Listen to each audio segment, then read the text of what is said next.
माझ्या वडिलांवर 3 bullets fire झाला, एक डोक्यात झाली, एक त्यांच्या खांद्याच्या पार्टला म्हणजे छातीजवळ झाली आणि एक कानापासून टच होऊन गेली होती, पण ती लागलीच होती, म्हणजे डीप कट होता तो.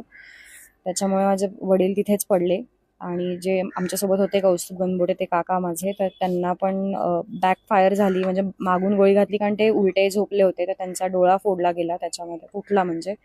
आणि त्यांना अजून बॅकला म्हणजे पाठीवर वगैरे पण त्यांच्यावर फायरिंग झाली. आमच्या शेजारी जे फॅमिलीज होत्या त्यातले पण 2 पुरुष त्यांच्यावर पण फायरिंग झाली. असे बरेचसे फॅमिलीजमधले मेन पुरुष लोक होते ज्यांच्यावर फायरिंग झाली आणि ते गेले. सो तिकडनं आम्हाला पळून यावं लागलं, कारण आम्हाला हेल्प हवी होती, तर आम्हाला हेल्प मागण्यासाठी खाली जाणं गरजेचं होतं. सो आम्ही अराउंड 30 मिनिट्स उतरायला आम्हाला लागले.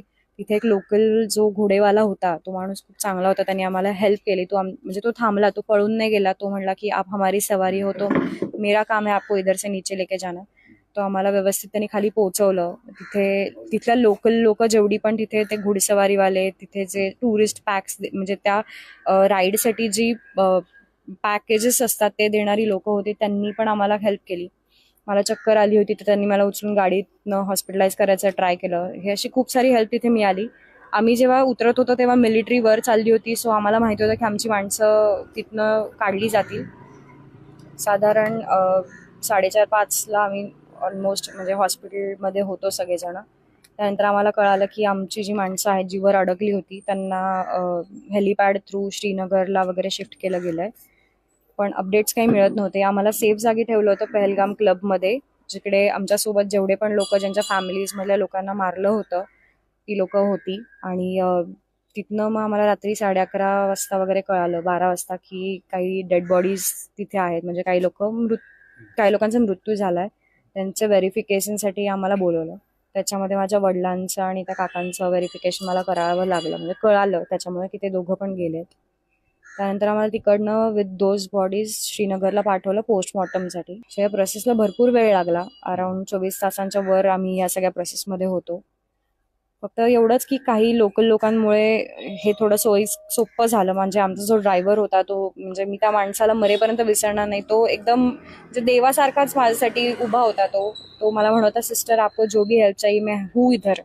आर्मीमधले पण एक जण होते, त्यांनी पण आमचे ते शेवटपर्यंत आमच्या सोबत होते. लेफ्टनंट कर्नल होते काही, ज्यांच्या थ्रू आम्हाला ते आर्मी ऑफिसर्स ज्यांनी आम्हाला सेफ जागी ठेवलं. सो या काही लोकल लोकांमुळे आणि तिथल्या आर्मीमुळे वगैरे आमच्यासोबत जे काही घडलं ते फेस करणं आम्हाला थोडं इझी जात होतं.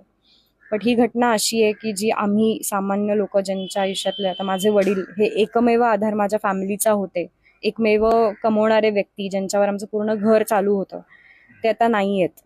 म्हणजे ही गोष्ट आम्हाला पचतच नाहीये. मला अजूनही, मी माझ्या वडिलांचा अंत्यविधी आज सकाळी करून आले, तर मला अजूनही विश्वास नाही बसत आहे की मी त्यांना अग्नी दिलाय. तुम्ही विचार करू शकता, मी खूप लहान आहे वयाने आणि मी या एजमध्ये हे बघितलंय, तर माझ्यासाठी हे खूप अवघड आहे. आयुष्यभरासाठी हे विसरणं, हे दुःख मी हे कधीच नाही विसरू शकत की माझ्या डोळ्यासमोर माझ्या वडिलांना, माझ्या काकांना गोळ्या मारल्या गेल्या. खूप क्रूरतेने जो तो सगळा प्रकार घडला. अशी जी माणसं करतात ती माणसं नाहीच आहेत, ती राक्षस आहेत. ती माणसं असूच शकत नाही. कुठलाही माणूस इतका क्रूर नसतोच की तो इतक्या वाईट वृत्तीने एखाद्या व्यक्तीला मारेल. त्यामुळे माझी अशी विनंती आहे की ह्याच्यावर काहीतरी ऍक्शन घ्यावी सरकारने. आणि आता आमचं तर पूर्ण सगळं संपलंय, तर आम्हाला पण त्यांच्याकडून योग्य ती मदत मिळावी.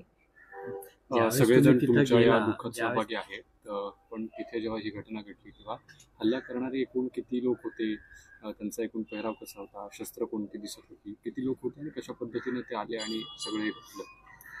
ते पहाडीतूनच आले, म्हणजे जिथे खूप उंच उंच झाडं होती तिकडूनच ते आले. ऍक्च्युली आम्हाला कळलं जेव्हा ते आमच्या जवळ आले, त्यामुळे ते एक्झॅक्टली कुठून कुठून आले नाही सांगू शकत, कारण आम्ही तो पूर्ण ओपन मैदान आहे, तर चारी बाजूला लोकांच्या डेड बॉडीज पडल्या होत्या. सो म्हणजे गेटवर जिकडनं एंट्री करतो तिकडे एक माणूस पडलेला होता, जिथे ते म्हणजे ते रोपवे सारखं एक ते स्पोर्ट असतं, ते तिकडे ते लोक जे करत होते तिथे काही लोक पडलेली होती. तिकडे खायचे स्टॉल्स होते, तिथे काही लोकांना मारलं गेलं होतं. आता आम्ही जिथे थांबलो होतो ते स्टॉल्स होते लोकल लोकांचे, जिथे कपडे ते भाड्याने देतात शूटिंग करण्यासाठी. तिथे काही लोक आमच्या, तर जसं माझेच वडील होते तिथे, तर असं सांगू नाही शकत की ते एक्झॅक्टली कुठून आले. फक्त ते पळत जाताना पहाडी टुवर्ड्स गेले एवढं मी सांगू शकते. आता तिथे वर अजून काही स्पॉट्स आहेत आता आम्ही जो थांबलो होतो तो मिड पॉइंट होता, त्याच्यावर पण आणखी काही स्पॉट्स आहेत जिकडे आम्ही नाही गेलो. तिकडे काही लोक अडकली होती, ती वाचली लकीली त्यातली काही लोक, पण मध्ये जे रस्त्यात होते त्यांना पण धरून मारलं गेलं. सो सांगू नाही शकत की ते कुठून आले होते. किती होते साधारण, किती लोक होते? मी तरी 4-5 लोकांना पळत जाताना पाहिलं, पण ते एक्झॅक्टली किती नाही सांगू शकत. तुमची सुटका कशी झाली? एका वेळेला सुरुवातीला काय म्हटलं त्यांनी तुमच्या समोर आल्यानंतर, आणि किती साधारण वेळामध्ये हे सगळं झालं? साधारण 15-20 मिनिटाचा हा खेळ चालू होता पूर्ण. म्हणजे आम्ही पळेपर्यंतचा मी सांगते, मी एक्झॅक्ट टायमिंग, आता ती सिच्युएशन अशी नाही ना मी कॅल्क्युलेट करेन टाइम की किती वेळ चाललंय हे, कारण त्यावेळेला एक एक मिनिटं पण आपल्याला एक एक तासासारखा वाटतो. सो मी त्याच्यावर नाही काही सांगू शकणार, पण साधारण 15-20 मिनिटं ते आले, पूर्ण फायरिंग झालं, आम्ही एकमेकांना सांभाळणं वगैरे सगळं मध्ये 15-20 मिनिटाचा टाइम गेला असेल. लोकांनी ते तुमच्याशी संवाद साधला का? बोलले, काय अतिरेकी होते, त्यांच्या हातात बंदुका होत्या, तुमच्याशी काय बोलले, काय त्यांनी? नाही, ते फक्त आम्हाला एवढंच बोलत होते की तुम्ही कलम वाचून दाखवा. आता ज्यांना येत असतील त्यांनी वाचली असतील, ज्यांना नाही येत त्यांनी नाही वाचली, पण त्यांनी असं काही स्पेसिफिक, म्हणजे मला माहिती नाही की त्यांनी असं का केलं. त्यांचा राग आहे की आम्हाला तुम्हाला मारायचं, तर ते कुठलाही हेतू घेऊन मारू शकतात ना. सो आपण स्पेसिफिकली नाही सांगू शकत की याच रिझनमुळे मारलंय किंवा कुठलं काय. आता त्यांच्या डोक्यात काय हे आपण नाही सांगू शकत. आता माझे वडील म्हणाले तुम्ही जे म्हणाल ते मी करतो, पण तरी त्यांना मारलंच ना. असे कितीतरी लोक असतील जे त्यांना म्हणले असतील की आम्ही काहीच केलं नाही, तुम्ही आम्हाला का मारताय. सामान्य लोकांना मारण्याचा हेतू काहीही असू शकतो, त्याच्यावर आपण काहीच कमेंट नाही करू शकत. महिलांना आणि पुरुषांना असं वेगवेगळं केलं होतं? नाही, सगळे फॅमिलीज आपल्या आपल्या फॅमिली सोबत होते. आता एक इन्सिडेंट तर आमच्या कळण्यात आला की एक मुलगा आणि आई म्हणजे काहीतरी स्पोर्ट्स का फोटोज त्यांचा चालू होता, त्यांचे जे वडील होते ते स्नॅक्स आणायला गेले होते, तर त्यांच्या इथे गोळी मारली गेली होती. म्हटला की तुम उनको मारा है तो हमें भी मारो. तर मग ते तेव्हा बोलले की हम तुम्हें नहीं मारेंगे, हम औरतों को और बच्चों को नहीं मारेंगे असं. पण असं नाहीये. त्या शूटिंग म्हणजे त्या फायरिंग मध्ये एक 17 वर्षाचा मुलगा होता, त्यालाही गोळी लागली होती, तोही गेला. एक्झॅक्टली नाही माहिती, कारण आम्ही आमच्याच गोष्टींमध्ये होतो. प्रत्येक जण तिथे आक्रोश करत होता, प्रत्येकाच्या फॅमिलीतला एक एक पर्सन, म्हणजे एक कर्ता पुरुष गेलेला आहे. तुम्हाला ते कपल तर माहिती असेल, ते खूप सगळ्या न्यूजमध्ये दिसतात. ती मुलगी माझ्या शेजारी बसली होती, जस्ट 16 एप्रिलला आय थिंक लग्न झालं, आणि तिचा नवरा नेव्ही मधला ऑफिसर होता. तो सुट्टी घेऊन ते हनीमून करण्यासाठी फर्स्ट का सेकंड डे होता त्यांचा, आणि ही घटना त्यांच्यासोबत झाली. तिचं असं म्हणणं होतं की तिच्या नवऱ्याचे श्वास चालू होते, पण आय डोंट नो, पुढे उपचार करताना मे बी त्यांची डेथ झालेली असू शकते. असं किती वेळ चालला, त्यानंतर मी सांगितलं सर ह्याच्यावर. मदत किती वेळानंतर? ते खूप उंच आहे सर, त्याच्यामुळे आम्ही जेव्हा उतरत होतो तेव्हा मिलिटरी आली, त्याच्यानंतर ते वर गेले असतील, त्यांनी रेस्क्यू. आता तिथे वर काय झालं काय आयडिया नाही, बिकॉज मी तुम्हाला म्हणलं की मला चक्कर आली होती. सो मधला जो 1 तासाभराचा पार्ट आहे, जोपर्यंत मला हॉस्पिटलला नेत होते, सो तो मला नाही माहिती. साधारण त्यांनी इंटरव्ह्यू दिलाय माध्यमांना, त्यांनी वारंवार सांगितलं की साधारण तिथे येऊसपर्यंत एक 25 ते 30 मिनिटाचा कालावधी जातो, कारण ते खूप उंच आहे. बातम्यांमध्ये सुद्धा आलेला आहे आणि अनेक कुटुंबियांनी तो सांगितलेला सुद्धा आहे. आणि ऍक्च्युली आम्हाला येणं सोपं व्हायचं कारण म्हणजे आमचा जो घोडेवाला आम्ही पकडला होता, म्हणजे तो जो माणूस होता, त्याचं नाव मला ऍक्च्युली सॉरी माहिती नाहीये आणि आठवतही नाहीये. तो लोकल माणूस आहे तिथला, आणि तो खूप चांगला होता. तो आमच्या तिघींसाठी, त्यांना कळलं की आमच्या दोन्ही पुरुषांना मारलंय, आम्ही तिघीच उरलोय आमच्या परिवारातला, तो पळून नाही गेला. तो म्हणला की मॅडम हम आपको लेके जाएंगे क्योंकि आप हमारी सवारी हो. तो आम्हाला तिघींना घोड्यावर, माझी आई पडली, तिला लागलं, तिला उठता येत नव्हतं, त्या सगळ्या परिस्थितीत त्यांनी तिला उचललं, तिला घोड्यावर बसवलं. माझ्यासोबत ज्या काकू होत्या त्या पूर्ण रक्ताने एका साईडने भरल्या होत्या, कारण त्यांच्या जे गणबोटे, कौस्तुभ गणबोटे होते, त्यांचं जे काही रक्त होतं, माझ्या वडिलांचं जे काही रक्त होते, पूर्ण आमचं पूर्ण अंग रक्ताने वगैरे चिखलानी पूर्ण भरलेलं होतं. त्या अवस्थेत त्यांनी आम्हाला बसवलं घोड्यावर, आणि तो तिकडनं आम्हाला खाली आमच्या ड्रायव्हर पर्यंत घेऊन गेला की आप अभी देखो इधर तक मैं लेके आयो. आणि आम्ही त्यांना म्हणलो पण की आमच्याकडनं पैसे द्यायचे राहिले, कारण ते वडिलांनी आणि काकांनी डील केलं, तर आम्हाला माहिती नव्हतं की आमच्याकडनं त्यांना पैसे दिले गेलेत की नाही. तर आम्ही त्यांना म्हणलं की तुमचे पैसे राहिले असतील, तर आम्ही म्हणले नाही, हम ही देते आपको, आप क्या पैसों की बात कर रहे हैं, हम है ना. हमें भी बहुत बुरा लगा है की आप लोगों के साथ ये हुआ है.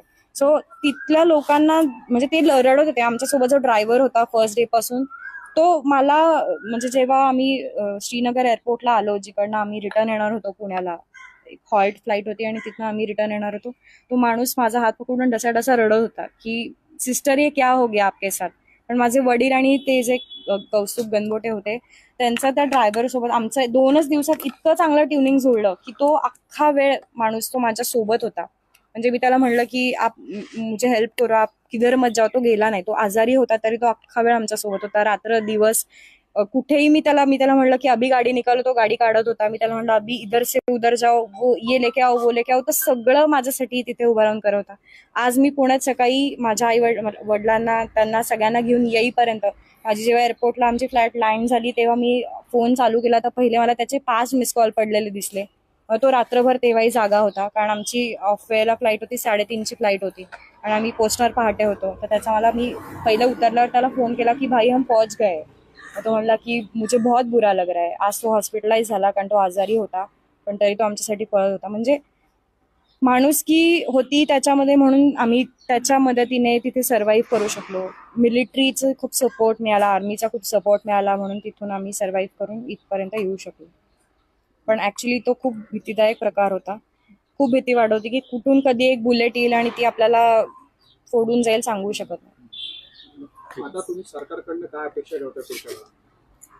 सरकारकडनं एवढीच अपेक्षा आहे की तिचे वडील माझे मित्र आहेत खूप चांगले. तर आयुष्याचा प्रत्येक एक टप्पा असतो. कष्ट केल्यानंतर माणसाचं एक झाडाला फळ लागण्याची जी वेळ असते त्या काळात माझ्या मित्राचा मृत्यू झाला आहे. तर सरकारकडनं आम्हाला एवढ्याच अपेक्षा आहेत की माणूस तर गेला आहे, तो काय भरून निघणार नाही आहे, पण जास्तीत जास्त त्यांना कम्पेन्सेशन मिळावं, जास्तीत जास्त भरपाई मिळावी याच्याबद्दल मी मित्र म्हणून तिच्या वतीने थोडंसं बोलतो. कारण ती आज खूप लहान आहे, बोलू शकत नाही आणि खूप सकाळपासून प्रत्येक वारंवार प्रश्न विचारून ती आता ती थोडीशी 3 दिवस ट्रॅव्हल केल्यामुळे थोडी थकली पण आहे.